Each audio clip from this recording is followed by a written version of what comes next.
परमेश्वर के नाम में परमेश्वर के नाम को मैं धन्यवाद देती हूँ कि प्रभु ने ये जो मौका मुझको बना कर दिया। और सबसे बड़ी बात यह है कि परमेश्वर के अनुग्रह से आज मैं आपके सामने खड़ी हूँ। जैसा उस दिन प्रभु के दास ने कहा कि कोई भी जो है जिसको प्रभु ने चुना और प्रभु ने उसका उद्धार कैसे किया तो ये बताना है, तो अपनी गवाही देनी है। तो उसी दिन मैं जब घर में गई, तो जब से घर में मैं गई तब से उसी टाइम से मेरे दिल में ना इतना आनंद और इतना उत्साह आया ना कि मैं प्रभु की गवाही उसकी महिमा के लिए देना चाहती हूँ। तो वो आनंद मुझे हुआ और प्रभु ने मुझको कैसे चुना, तो ये बातें मैं आपको बताना चाहती हूँ कि प्रभु की महिमा के लिए। सबसे पहले जिनको मेरा नाम नहीं मालूम, मेरा नाम शीतल है। सब लोग मुझको रिंकू नाम से पहचानते हैं। और मेरा जन्म एक रोमन कैथलिक परिवार में हुआ। जैसे अभी ब्रदर ने भी कहा कि रोमन कैथलिक लोग कितने कट्टर रहते कि उनको है ना प्रभु का वचन कितना भी सुनाए तो वो कभी भी प्रभु को विश्वास नहीं करते, क्योंकि वो रूढ़ी और परंपरा इतनी भयानक है कि वो कभी भी हम खुद से बाहर नहीं आ सकते थे।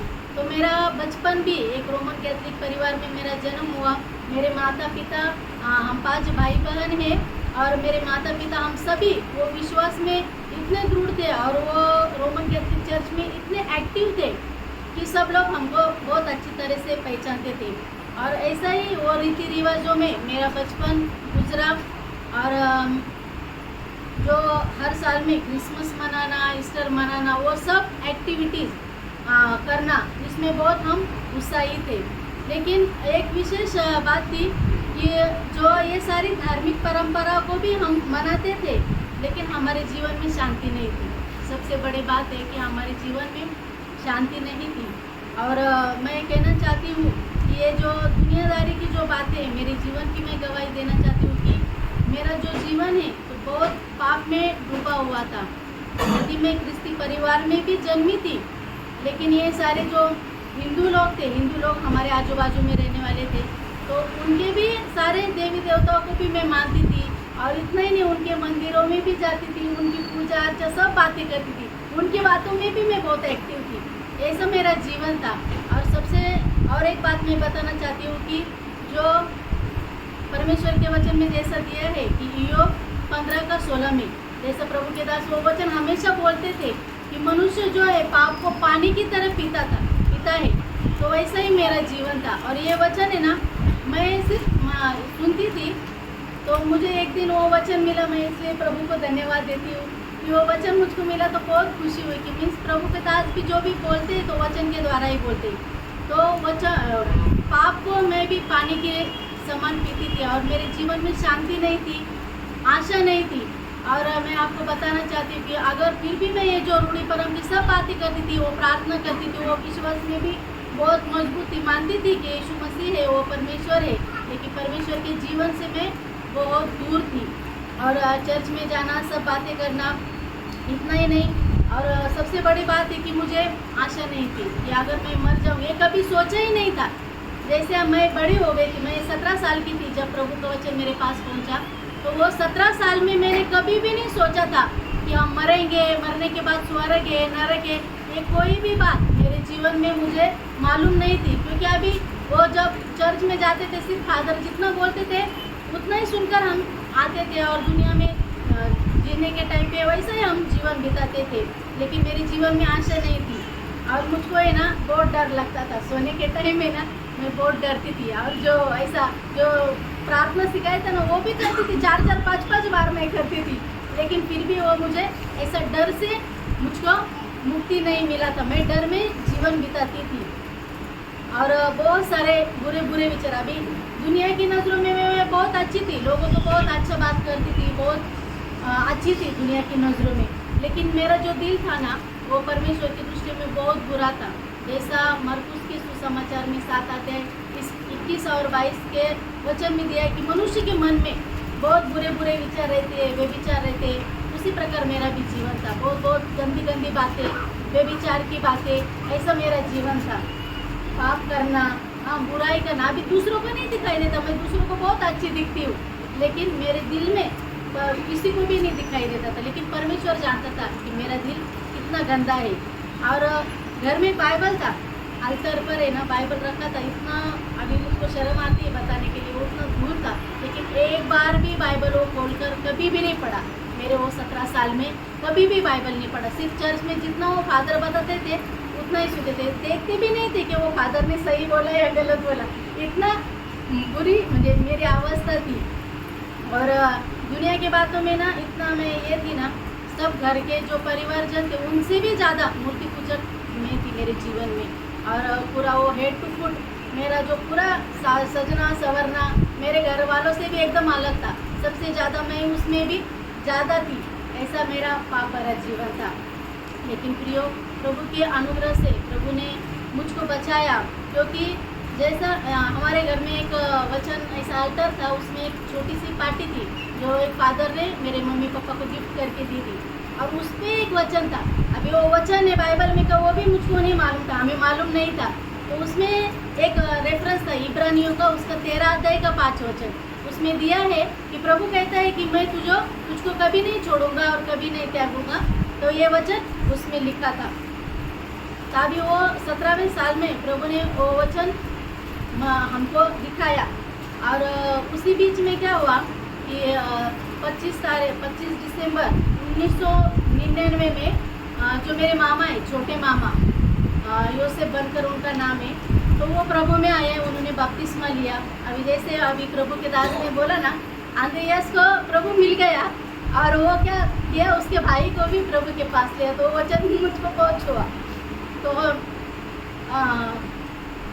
मेरे मामा को जैसे ही परमेश्वर का वचन मालूम हुआ तो वो हमारे घर पे आए, और जैसा ही परमेश्वर का वचन है ना, उन्होंने ना मम्मी को अकेले में सुनाया, ऊपर रूम में लेकर गए और मम्मी को ही वचन के बारे में, देखो हम जो रोमन कैथलिक में करते हैं तो वो सब बातें गलत है, और मरियम के बारे में और बाकी सब बातें है। लेकिन मेरी मम्मी तो बहुत कट्टर थी, तो वो इतना चिढ़ गई ना, तो मम्मी उनको बोली कि मरियम के बारे में एक शब्द भी नहीं बोलना, कुछ भी मैं सुनना नहीं चाहती, क्योंकि रोमन कैथलिक लोगों में ना मरियम के बारे में बताना उनको बहुत बुरा लगता है। ऐसा मेरा फैमिली का बैकग्राउंड था। तो मामा ने बोला कि प्रभु के दास है, अभी प्रभु के दास के द्वारा ही मेरे मामा प्रभु में आए, बपतिस्मा लिया, और उनको हमारे घर पे लाने के लिए मम्मी को पूछा कि वो प्रभु के दास है तो मैं उनको लेकर आऊँ क्या। अभी प्रभु की दया थी, वो प्रभु का समय था कि मम्मी ने हाँ बोल दिया। तो भी अभी पापा ड्यूटी को जाते थे, पापा को इतना ये नहीं था, लेकिन मम्मी से ज़्यादा परमिशन मांगनी पड़ती थी। तो मम्मी ने हाँ बोल दिया, और प्रभु की दया से वो 25 तारीख के बाद, अभी मुझे वो दिन याद नहीं है कौन सी तारीख को प्रभु के दास को मामा घर पे लेकर आए। अभी मैं आपको बताना चाहती हूँ प्रियो कि हम जो परमेश्वर के वचन को जानते ही नहीं थे कि ये परमेश्वर का वचन है, परमेश्वर के अनुसार कैसे जीना है, कुछ भी बात नहीं जानते थे। लेकिन जैसे ही प्रभु के दास घर में आए, अभी उनका पूरा बोलना वो वचन के द्वारा, और जैसे वो घर में आए तो मेरे पापा ने बोला कि मुझको सेकंड शिफ्ट में ड्यूटी में जाना है, तो मैं नहीं रुकूंगा ये सुनने के लिए, क्योंकि अभी वो तो बहुत कट्टर थे। तो ऐसा बोल देती है। प्रभु के दास ने बोला कि ठीक है अंकल, कि आप है ना, जितना आपका ड्यूटी का टाइम होगा तब तक आप रुकना, और ड्यूटी का टाइम होगा तो आप चले जाना आपके टाइम पे। तो मैं आपको बताना चाहती हूँ प्रियो, जब जैसा परमेश्वर का वचन कहता है कि उद्धार के दिन मैंने तेरी सहायता की, वो प्रसन्नता के समय में मैंने तेरी सुनी, वही वचन प्रियो उस समय में प्रभु ने मेरे और मेरे परिवार में काम किया। और जैसे ही प्रभु के दास कम से कम 10 साढ़े 10 बजे हम वचन सुनने बैठे। अभी जैसे कर्नेलियस का भवन में हुआ था संभव, कर्नेलियस और उसके परिवारजन रिश्तेदार प्रभु के वचन सुनने बैठे, वैसे ही हम भी जैसे ही प्रभु का वचन सुनने बैठे, मैं आपको बताना चाहती हूँ कि सुबह से लेकर शाम तक 5-6 कब बज गए हमको किसको भी नहीं पता। कोई भी पानी पीने को भी नहीं उठा बीच में, और बाथरूम जाने के भी लिए नहीं उठा। तो ये परमेश्वर का समय हमारे जीवन में था प्रियो। मैं आपको बताना चाहती हूँ कि प्रभु ने सचमुच हमारे परिवार पर दया की, और वो आपके दलदल से प्रभु ने हमको बचाया। और प्रभु के दास ने पूरा सुसमाचार कि हमको कैसा उद्धार पाना चाहिए और कैसा ये बातों से दूर रहना चाहिए, ये सब पूरा सुसमाचार बताया। फिर हमने भी, प्रभु ने हमारे दिल में काम किया कि क्या हम ये करते हैं तो ये सही है क्या, ये सब गलत बातें हैं जो हम कर रहे हैं और हम कहाँ जा रहे हैं। और हमारा ये मम्मी का ये भी सवाल था कि हम मरने के बाद हमको कौन गाड़ेगा, हमको कौन कवर करेगा और क्या, हमको ये सब बातें सवाल थे। उसका भी निराकरण प्रभु ने उसके वचन के द्वारा, प्रभु के द्वारा, दास के द्वारा किया। तो अभी मैं बताना चाहती हूँ कि परमेश्वर का अनुग्रह ही है, तो हमको मन फिरने के लिए प्रभु ने सहायता किया। और उसी समय बपतिस्मा के बारे में भी प्रभु के दास ने हमको बताया, पूरा जो समाचार बताया। फिर एक दिन ठहराया हमने कि अभी प्रभु के दास नासिक से आए थे, अभी वो बोले कि मैं आऊँगा वैजापुर में, वो जो नारंगी सारंगी धरन है, तो उधर है ना बहुत पानी था उस टाइम पे। तो उस टाइम पे बोला कि 4 तारीख को मैं नासिक से आऊँगा वैजापुर में, तो आप भी इधर से आना बपतिस्मा लेने के लिए। अभी प्रभु के अनुग्रह से मेरा पूरा परिवार, जो हम सब ने प्रभु पर विश्वास किया, और जैसा ही हम वो 4 तारीख को सवेरे घर से निकले बपतिस्मा लेके, अभी जैसा हमने भी निर्णय लिया तो शैतान ने भी निर्णय लिया कि अब इनको किसी भी तरह उधर नहीं पहुँचा देने का। तो शैतान ने ऐसा काम किया कि जो ट्रेन थी सवेरे जाने वाले, हम सवेरे उधर पहुँचने वाले थे, लेकिन शैतान ने भी क्या काम किया कि वो ट्रेन को ही लेट कर दिया। वो ट्रेन 1-1.5 घंटे शायद वो लेट था। अभी उसको लगा होगा कि अभी ये लोग निराश होकर वापस चले जाएंगे, लेकिन मैं प्रभु को बहुत धन्यवाद देती हूँ कि हम सब लोग प्रभु के निर्णय में वो अटल बने रहे कि प्रभु ने जो अभी दिया है तो प्रभु को नहीं छोड़ने का। तो उस टाइम पे हम प्रभु की दया से वहाँ पे वैजापुर में पहुँच गए, और वहाँ पर भी कम से कम 1-1.5 घंटा उधर हॉल में और दूसरी बार वचन सुना। उधर भी प्रभु ने वचन के द्वारा बात किया, और वचन के द्वारा पूरा समर्पण करने के लिए, अभी जो मैं दुनियादारी में थी पूरा, तो वो पूरा उससे अलग होकर प्रभु के लिए समर्पण करने के लिए और उसका गवाह बनने के लिए, बपतिस्मा लेने के लिए पूरा प्रभु ने पूरी तैयारी की। और उसके बाद क्या हुआ कि हम नारंगी सारंगी धरन है जो हॉल से बहुत दूर है, कम से कम 1.5-2 किलोमीटर होगा शायद, ऐसा लगता है मुझको। तो वहाँ से हम पैदल वहाँ पे चले गए।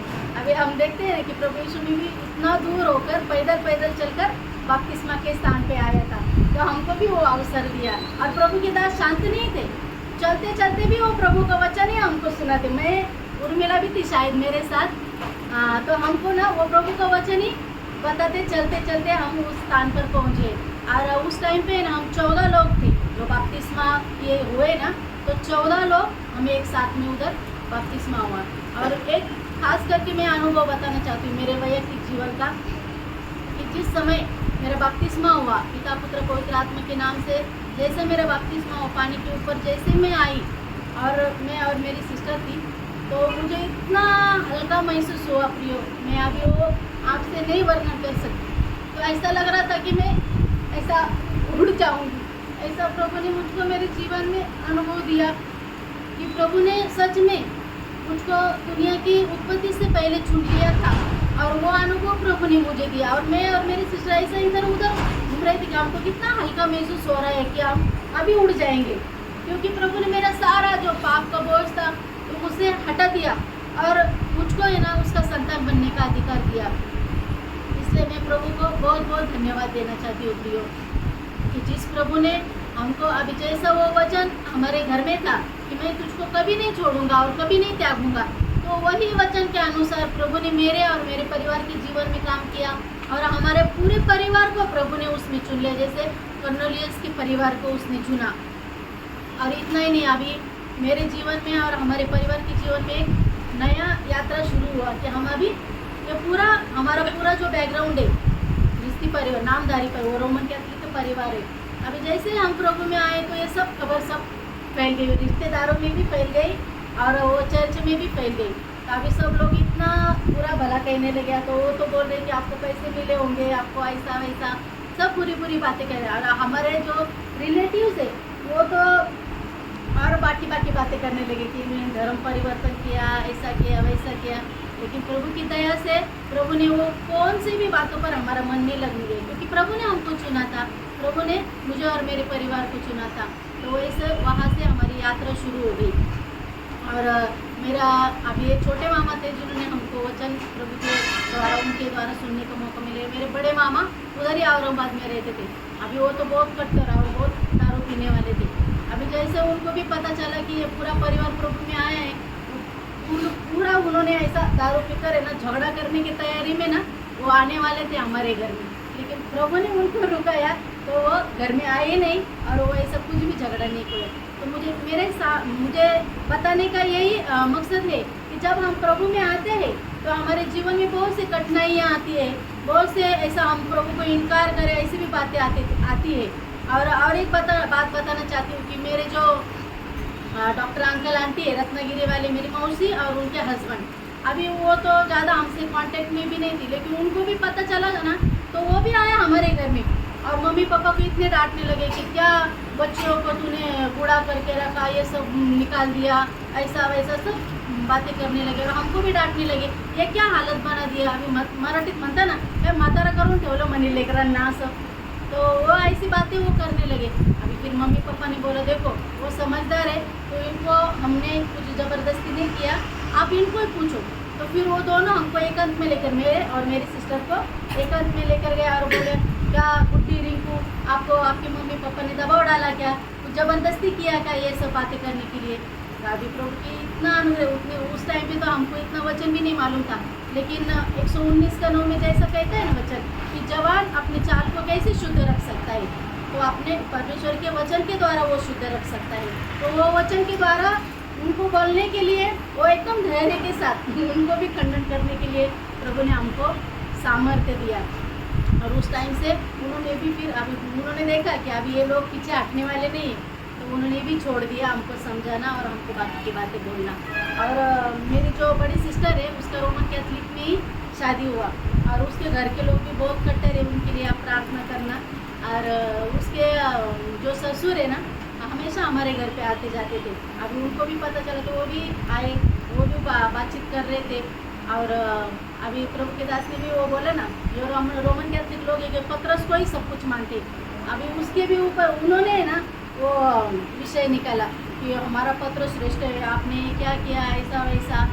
तो उधर भी प्रभु के वचन के द्वारा जो मत्ती में है ना 16:18 में कि प्रभु कहता है कि मैं मेरी मंडली बनाऊंगा, आधो लोग के फाटक इस पर प्रबल नहीं होंगे।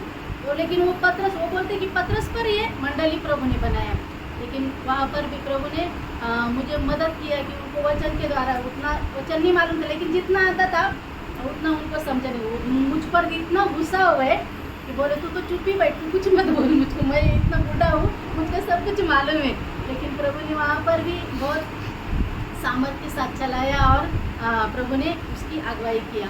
और मैं बताना चाहती हूँ कि अभी जो हमारा मैं 12th में थी जब प्रभु में आई, 17वें साल में मैं 12th में थी और मेरी सिस्टर का एक मैथ्स का सब्जेक्ट 10th में ये हो गए थे, रह गए। तो फिर वो और मैं 11वीं से साथ में ही थे कॉलेज में, नहीं 12वीं से सॉरी, तो 12वीं से हम दोनों साथ में, फिर प्रभु में आने के बाद 12वीं, फिर first year, second year, third year और कॉलेज में भी पढ़ने के लिए साथ में ही थे।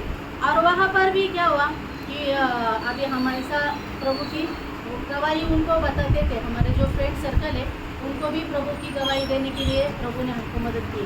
और जो प्रोफेसर है हमारे सब प्रोफेसर है, अभी हमारा हिस्ट्री, सोशोलॉजी और हिंदी ये सब्जेक्ट है, तो उनको भी प्रभु का वचन सुनाने के लिए प्रभु ने इतना धैर्य दिया।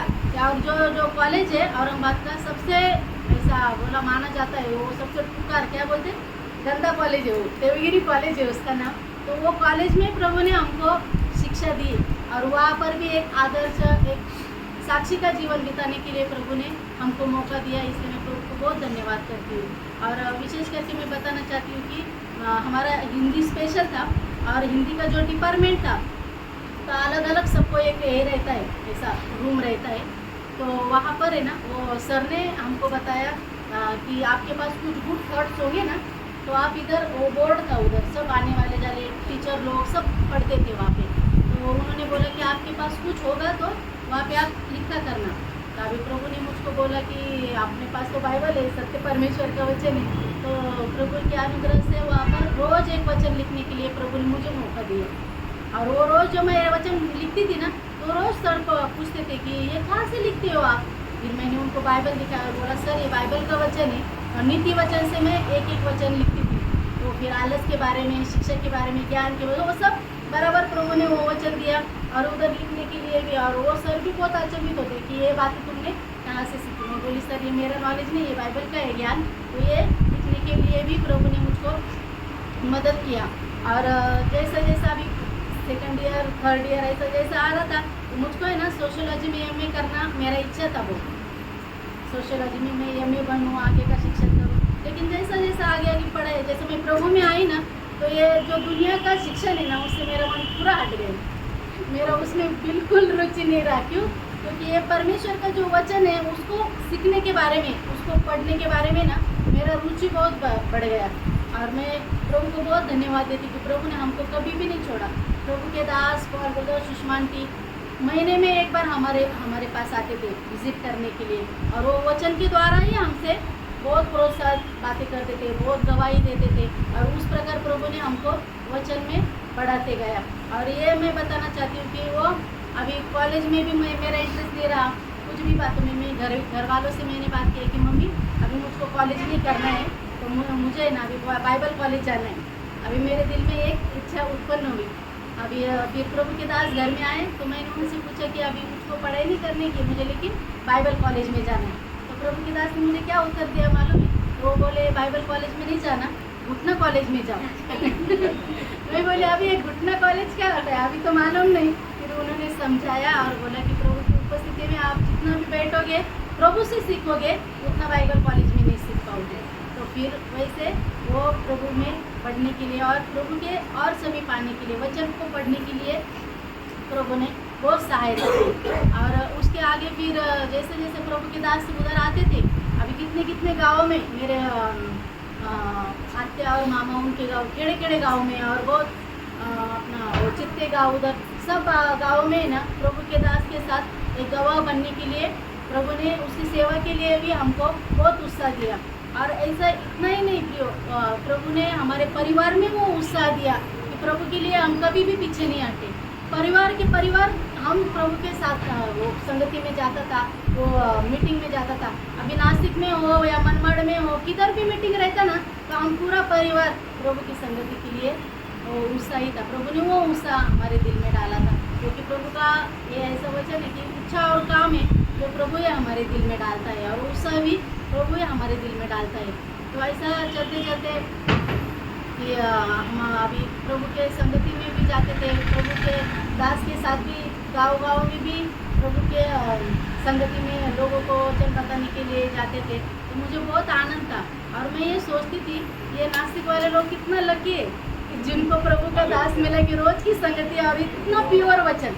अभी हमको तो इतनी रोज की संगति नहीं थी, उधर सिर्फ एक महीने में एक ही बार आते थे। और मुझको दिल में ना इतना ऐसा नहीं कि वो शिवा की रानी सलमान के पास आई और उसने क्या बोला, कितना भाग्यशाली लोग हैं कि ये सलमान के सामने हर दिन उसका ज्ञान सुनते। तो वैसे ही मेरे दिल में भी ख्याल है, मैं बोले नासिक के लोग बहुत लकी है, तो रोज़ वो उनको संगति मिलती है, इतना अच्छा वचन सुनने को मिलता है। ये बहुत मेरे दिल की इच्छा है कि मैं भी ऐसा वचन सुनने पाऊँ। अभी आई मेरे शादी की बात, मेरा थर्ड ईयर ख़त्म हो गया, उसके बाद अभी शादी की बात आया। मेरे सिस्टर की शादी, अभी उसके लिए आते थे लेकिन नहीं हुई। लेकिन प्रभु का अनुग्रह है, अभी शादी के बारे में भी घर वाले मुझे फोर्स करने लगे। अभी इतना फोर्स किया, मेरे तो शादी करने की इच्छा नहीं थी कि मैं बोली अभी मेरा जो जीवन है मैंने प्रभु के लिए समर्पित कर दिया है, मैं शादी नहीं करने वाली। लेकिन घर वालों ने समझाया कि अगर शादी करना प्रभु की योजना है तेरे लिए, तो तू क्यों हट करती है। मैं बोली ठीक है, मैं प्रार्थना करूँगी। मैंने प्रार्थना की, मैं बोली प्रभु अगर तेरी इच्छा है मेरी शादी हो, तो मुझे नासिक का ही लड़का चाहिए, क्योंकि मैं उस मंडली में जा सकूं और प्रभु का वचन सुन सकूं। ऐसा मैंने प्रार्थना किया। तो सचमुच प्रिय प्रभु हमारा इतना अच्छा है ना, तो प्रभु ने मेरी प्रार्थना सुनी। और वही उसके बाद है ना, नासिक का ही जो मांगनी है मेरे लिए आया, और प्रभु ने अद्भुत रीति से मेरे जीवन में काम करके प्रभु ने सचमुच मुझे यहाँ पर लेकर आया है। 2000 साल में हम प्रभु में आए, 4 जनवरी 2000 साल में हम सब ने प्रभु में बपतिस्मा लिया, और उस समय से अभी तक प्रभु ने हमको चलाया, बहुत विश्वास के साथ खड़ा किया। और मैं कहती हूँ कि मेरे जो घर वाले उनसे भी ज़्यादा भाग्यशाली मैं हूँ, क्योंकि प्रभु मुझको नासिक की मंडली में लेकर आया, जहाँ पर इतना प्रभु ने उसका वचन का भंडार दिया है। और प्रभु ने वो नदी के किनारे मुझको लगाया है कि जैसा उसमें मैं बढ़ना चाहती थी, वैसा ही प्रभु ने मेरे मन के अनुसार, मेरी प्रार्थना के अनुसार प्रभु ने मेरे जीवन में काम किया। और 2007 साल में मेरी शादी हुई और वह तब से मंडली में प्रभु ने मुझको लेकर आया। और यहाँ पर आने के बाद भी प्रभु ने इतना उत्साह में बढ़ाया, संगति में जाने के लिए मौका दिया। और मैं सबसे ज़्यादा मैं प्रभु को धन्यवाद देना चाहती हूँ कि स्नेहा आंटी के लिए, जो मेरे साथ है, तो उन्होंने मुझको संगति के लिए इतना प्रोत्साहन किया, बहुत प्रोत्साहन किया। और वैसे उतना ही नहीं, सुसमाचार के बारे में अभी पहले इतना सुसमाचार नहीं बताते, लेकिन इधर आने के बाद है ना, स्नेहा आंटी ने मुझको इतना प्रोत्साहन किया, क्योंकि अभी हम एक साथ में ही रहते थे। तो आंटी के लिए भी मैं प्रभु को बहुत धन्यवाद देती हूँ। बहुत उनके प्रोत्साहन की वजह से आज मैं इतना उत्साहित हूँ। प्रभु के दास और बाकी के लोगों के वजह से मैं आज इतना प्रभु में बन पाई, और प्रभु की दया से प्रभु ने मुझको आपके सामने खड़ा किया, और आज भी प्रभु ने मुझको चलाया। और शादी के बाद भी अभी बहुत सारे संकट, बहुत सारे बीमारियाँ, बहुत सारे दुख मुसीबत मेरे जीवन में आए, लेकिन फिर भी उसमें ना प्रभु ने उसमें मुझको बना कर रखा। अभी मैं कल की भी साक्ष्य देना चाहती हूँ। फ्राइडे को अर्पण का भी एक्सीडेंट हो गया है छोटा। वो जो खेल रहा था तो एक हमारे पार्किंग में बेंच है, तो उसके पैर के ऊपर गिर गया, तो उसको 5 टाँके गिरे, उसको बहुत खून भी गया, बहुत लगा उसको। लेकिन ले जाने आने के लिए उसके पापा घर पे नहीं थे, अनुग्रह और मैं ही प्रभु की दया से उसको हॉस्पिटल लेकर गए, और सब बातें अच्छी हुई। आज प्रभु की आपके सामने वो आया है मंडली में, तो प्रभु ने उससे भी बहुत भयानक दुर्घटना से बचाया, इसलिए मैं प्रभु को बहुत धन्यवाद देती हूँ। तो ऐसे प्रभु ने मेरे जीवन में कैसा काम किया कि मैं प्रभु को नहीं जानती थी, लेकिन प्रभु ने मुझको उसको पहचानने के लिए। अभी देखो ना प्रियो, रोमन कैथलिक लोग एक बार भी बाइबल नहीं पढ़ते, एक बार भी हमने वचन नहीं सुना था, लेकिन प्रभु की कितनी दया है। जैसा प्रभु कहता है ना कि मैं खोए हुए को ढूंढने और उनका उद्धार करने के लिए इस दुनिया में आया हूँ, वैसा ही प्रभु ना मुझको और मेरे परिवार को ढूंढते हुए आया और मेरा उद्धार किया।